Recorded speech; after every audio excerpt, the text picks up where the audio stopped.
Mi suegra me hizo firmar sin querer un contrato donde le doy todos mis regalos de boda. No saben la locura en la que me metí.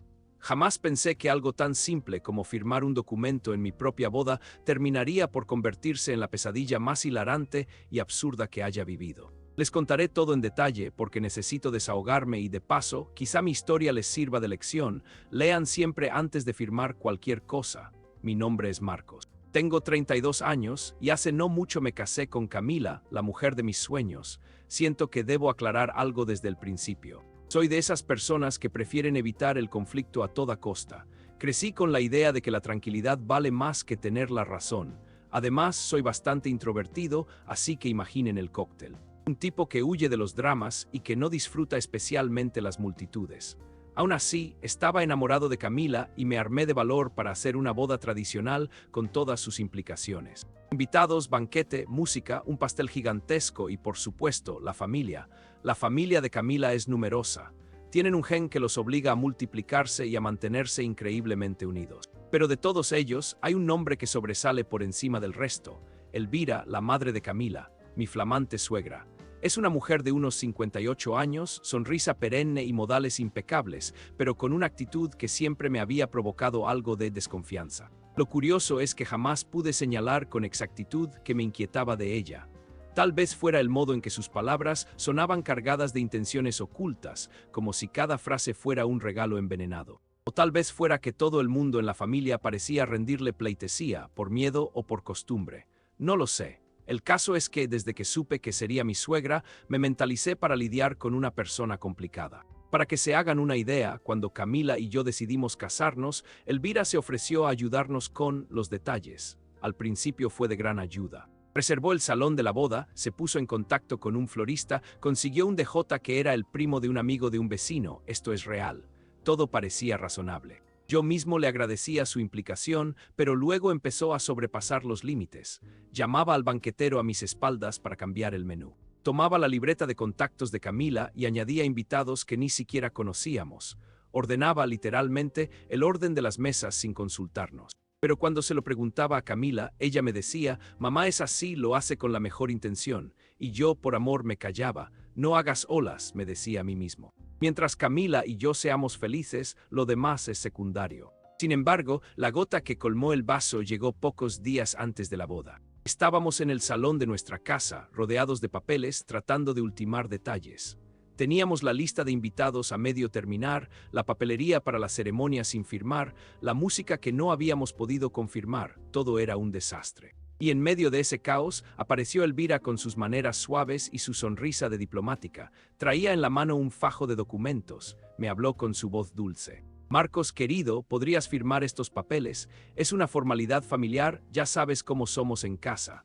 Una especie de costumbre que tenemos para dar fe de los regalos y evitar confusiones. Lo dijo con tal naturalidad y la verdad, yo estaba tan estresado que no lo pensé dos veces. Firmé sin leer. Me justifico diciendo que llevaba horas revisando listas de invitados, hablando con el DJ, discutiendo con el fotógrafo y atendiendo llamadas. No tenía cabeza para nada más. Además, mi suegra se había ganado cierta confianza, o al menos algo que se le parecía.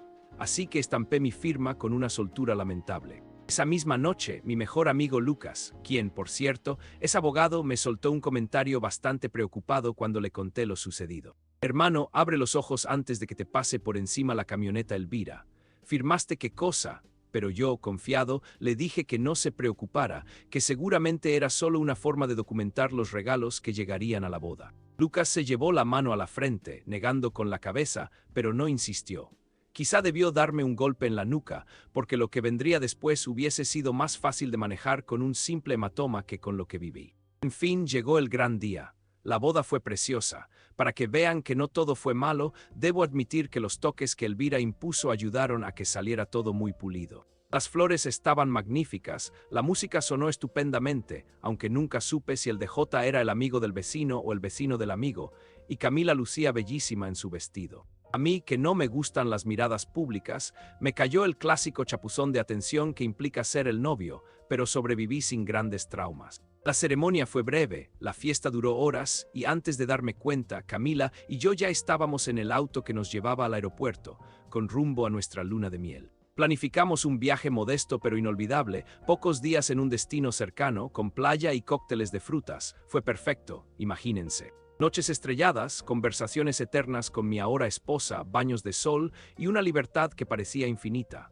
Yo vivía en una nube de felicidad. Por eso, cuando regresé, esperaba encontrar un apartamento lleno de regalos apilados, flores marchitas de la fiesta y un desorden general, típico de recién casados. La sorpresa fue encontrar mi piso con un silencio abrumador.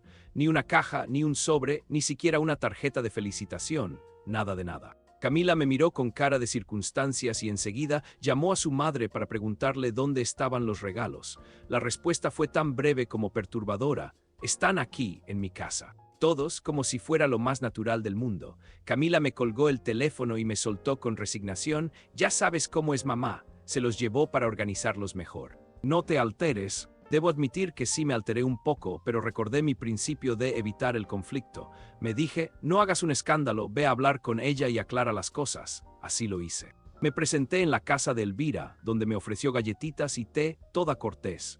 Sobre la mesa se veían algunas cajas de nuestros regalos, adornos, electrodomésticos, incluso sobres con dinero que se solían dar a los novios.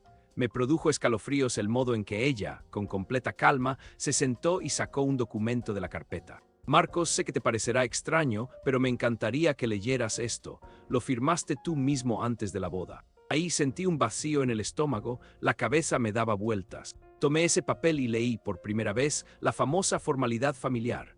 Una cláusula que, en resumen, me obligaba a ceder todos los regalos de boda a la matriarca de la familia como parte de una supuesta tradición. Y como yo estaba casándome con Camila, debía cumplir esa norma si quería ser bienvenido en la familia. Estaba mi firma estampada con tinta azul, clara como el día. En ese momento pasé del enfado a la vergüenza y de la vergüenza al enfado otra vez.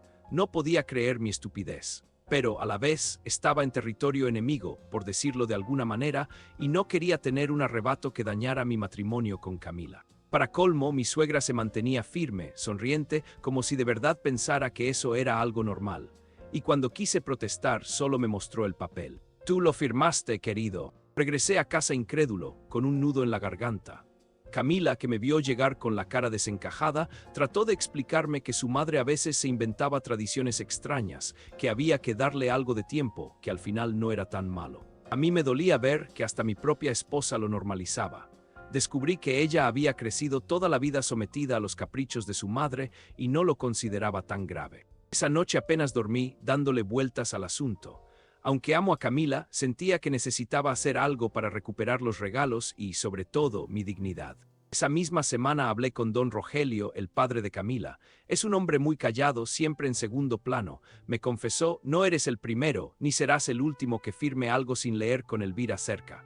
Su frase lo decía todo. Me di cuenta de que Elvira llevaba años usando estratagemas similares con distintos familiares, aprovechando que la mayoría prefería la paz a la confrontación. Yo mismo le firmé un acuerdo que le permitía manejar mis cuentas bancarias a su antojo, me contó con cierto aire de derrota.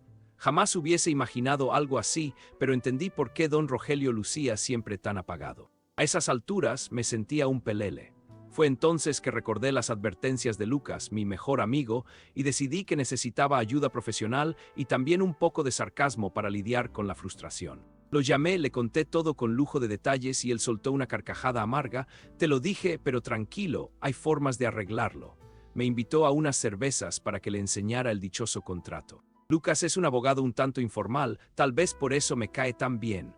Me escuchó con atención, revisó el documento y al final me dijo: mira, hermano, el papel es real y tú firmaste. Sin embargo, lo que hace tu suegra no es del todo legal. Para empezar, cualquier cláusula así es ridícula. Pero como usa engaños y nadie la denuncia, se sale con la suya. Tendremos que exponerla para que no le quede otra salida. Comenzó así lo que llamo mi fase de rebelión. Decidí que no podía quedarme de brazos cruzados. Pasé de ser el tipo que evita los problemas a abrazar mi lado caótico, ese que siempre había tenido bien guardado por temor al que dirían. Con ayuda de Lucas empecé a recopilar información. Descubrí para mi sorpresa que Elvira ya lo había hecho antes con otros parientes. Gente que se casaba, se iba de luna de miel y volvía para encontrarse con que la suegra, la tía o la abuela, en este caso, Elvira, se había apoderado de los regalos. Encontré a un primo lejano de Camila que me contó cómo Elvira le obligó a vender la casa familiar para invertir en joyas. Otro cuñado, ya divorciado, me habló de una letra pequeña que cedía cierta propiedad a Elvira. Todos daban el asunto por perdido o preferían no escarbar. Así que Lucas y yo nos armamos de valor y de evidencias. Consiguió copias de otros contratos donde aparecía Elvira con cláusulas absurdas. Grabé llamadas con Rogelio y con otros familiares que admitían, entre susurros, haber sido víctimas de esa manipulación.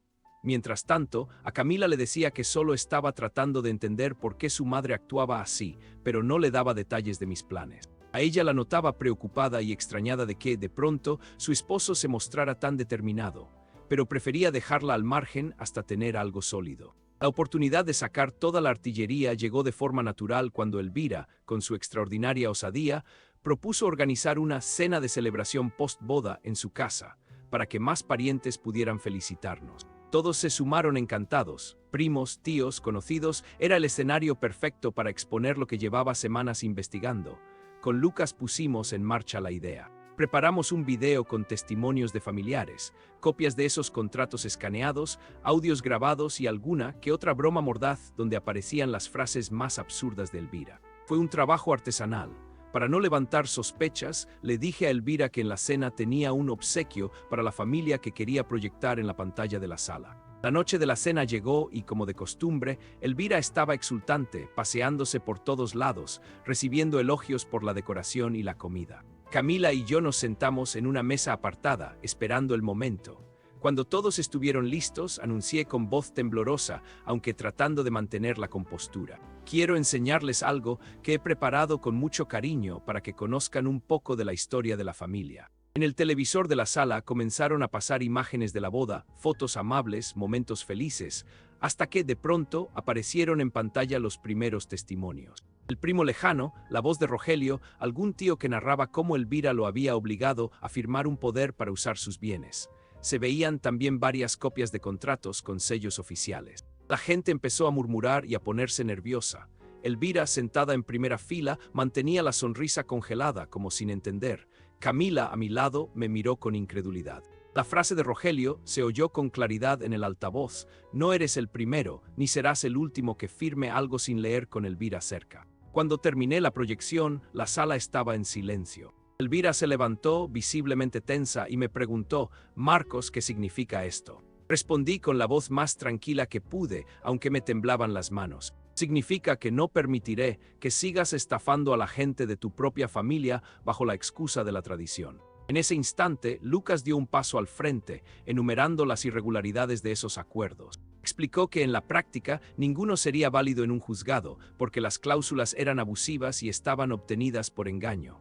Se oyó un murmullo en la sala, hasta que Rogelio, harto, se incorporó y apoyó mi postura de forma abierta. Fue un momento de quiebre. El hombre al que todos veían como una sombra cobarde se plantó delante de su esposa y le dijo: Elvira, basta. Elvira intentó salvar la noche con su típico discurso azucarado, alegando que lo hacía para proteger el patrimonio familiar y asegurarse de que no se diluyera entre divorcios o malas decisiones. Intentó que la gente la compadeciera, pero la semilla del escándalo ya estaba plantada. Muchos familiares se levantaron y empezaron a reclamarle por engaños pasados, a exigir explicaciones. Ella respondía con evasivas o con su tono de «lo hice por tu bien», pero se notaba que por primera vez estaba acorralada. Por supuesto, Camila estaba conmocionada. Al terminar la cena, se fue a buscarme, con lágrimas en los ojos, y me dijo que no entendía por qué había tenido que hacerlo de manera tan pública. Le expliqué que no había otra forma. Si lo hacíamos a puerta cerrada, Elvira se libraría como siempre. Lo aceptó, no sin dolor. Aún así, me tranquilizó ver que en el fondo sentía un alivio por haberse quitado esa venda de los ojos. En los días siguientes, la familia se vio forzada a discutir el asunto abiertamente. Era como si aquel video hubiese roto un tabú. Lucas y yo nos reunimos con algunos abogados de confianza de la familia y presionamos para anular el contrato que yo había firmado, junto con otros. Fue un proceso un poco tedioso, pero finalmente quedó demostrado que ese papel era inviable legalmente. Elvira, con una mezcla de furia y vergüenza, tuvo que liberar los regalos. Lamentablemente, algunos sobres con dinero y un par de artículos ya estaban vendidos o utilizados, pero al menos recuperamos la mayoría de las cosas importantes. Muebles, electrodomésticos y, sobre todo, nuestra tranquilidad. Camila y yo reformamos un poco nuestro departamento con lo que volvimos a conseguir. Y como no podía ser de otro modo, hicimos un pequeño altar en la sala con un marco que encierra el documento que firmé. No sé si suene ridículo, pero para mí era importante dejarlo ahí como un recuerdo. Para no olvidar que lo firmado sin leer se paga. Cada vez que lo veo, me acuerdo de lo importante que es no ceder mi poder a alguien que se escuda en buenas intenciones. En cuanto a Elvira, no desapareció de nuestras vidas. Sigue siendo la madre de Camila y no quiero que mi esposa pierda a su familia, pero su halo de supremacía se evaporó un poco. La gente ya no la ve como la matriarca intocable, sino más bien como esa persona un tanto tóxica a la que conviene poner límites. Hasta don Rogelio, que solía arrastrar los pies y agachar la cabeza, ahora sonríe más a menudo. Parece que se quitó un gran peso de encima. Elvira, por su parte, no se disculpó nunca abiertamente, pero hace comentarios para restarle importancia. Todas las familias tienen sus peculiaridades, dice con una sonrisita que ya nadie traga. La moraleja de esta historia es simple pero contundente. Jamás firmen un papel sin leer la letra pequeña, ni siquiera en tu propia boda, ni siquiera si te lo da alguien que parece inofensivo. Y por supuesto, no se dejen atropellar por ningún pariente que confunda tradición con estafa. A veces, por evitar un conflicto, terminamos metidos en problemas mucho mayores. Yo al menos aprendí que no pasa nada por decir no o por dejar las cosas claras, incluso si la otra persona es tu suegra. Tal vez esta historia suene disparatada, pero fue mi realidad durante semanas. Y aunque todo acabó en algo medianamente feliz, o al menos irónicamente gracioso para contarlo aquí, me alegro de haber reaccionado a tiempo. Aprendí que aunque amar a tu pareja implica aceptar su familia, no tienes que permitir que te pasen por encima. El respeto, según he descubierto, empieza por uno mismo. Si alguien está pasando por algo similar, solo me queda este consejo. No se callen, no se dejen manipular y sobre todo, no se olviden de buscar aliados. A veces, una amistad sincera y un par de cervezas con un abogado sarcástico son todo lo que necesitas para recuperar lo que es tuyo. Y si esta historia les ha parecido descabellada, pues créanme que lo es. Aún hoy me despierto de madrugada pensando en ese firmón que di sin ver. Pero luego veo la copia enmarcada en mi sala, suelto una carcajada y recuerdo que de las peores situaciones a veces se sacan las mejores enseñanzas. Eso sí, la próxima vez que Elvira me ponga un papel enfrente, aunque sea para pedir mi firma por un paquete postal, me aseguraré de que Lucas lo revise primero. El que se quema con leche ve una vaca y llora, no, al menos he decidido quedarme con la parte cómica de todo esto. Y si a alguno le sirve mi anécdota, pues bienvenido sea. Quizá con un poco de suerte logremos prevenir más suegras invasoras y contratos trampa.